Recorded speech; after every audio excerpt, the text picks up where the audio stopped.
मित्रांनो, future option मध्ये trade करताय ना तर पटकन लक्ष देऊ नये का, कारण एकीकडे सेबी वीकली एक्सपायरी बंद करण्याच्या मागे लागलाय आणि त्याचबरोबर आता त्यांनी एक नवीन अपडेट दिलेला आहे. हा अपडेट आहे एनएससीच्या इंडेक्स डेरिव्हेटिव्ह कॉन्ट्रॅक्ट बाबत आणि तो म्हणजे त्यांची लॉट साईज कमी करण्याविषयी. होय मित्रांनो, निफ्टी 50 ची लॉट साईज आताची 75 आहे, ती येणाऱ्या काळामध्ये आता 65 करण्यात येणार आहे. त्याच्यानंतर ना बँक निफ्टी जो 35 चा लॉट आहे तो 30 चा होईल.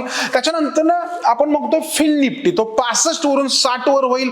निफ्टी मिड कॅप 140 वरून 120 केला जाईल आणि त्याच्यानंतर निफ्टी नेक्स्ट 50 जो 25 आहे तो तिथेच राहील, त्याच्यामध्ये चेंज नाही करणार. आता हे जे बदल आहेत 28 ऑक्टोबर 2025 पासून लागू केले जातील, पण लॉटची साईज लगेच कमी होणार आहे का? नाहीये. लक्षात ठेवा, 30 डिसेंबर 2025 पर्यंत आपल्याला ह्याच लॉट मध्ये ट्रेड करावं लागेल. जे जानेवारी महिन्याचे कॉन्ट्रॅक्ट असतील ना तिथे ऍक्च्युअली हा बदल आपल्याला पाहायला मिळणार आहे, म्हणजे लॉट साईज कमी झालेला, कारण फार मंथ कॉन्ट्रॅक्ट ऑक्टोबर नंतर चेंज व्हायला सुरुवात होईल. आणि मित्रांनो, हा महत्त्वाचा बदल सगळ्यांनी लक्षामध्ये ठेवा आणि अशी इंटरेस्टिंग माहिती जाणून घेण्यासाठी आमच्या चॅनलला फॉलो करा विसरू नका.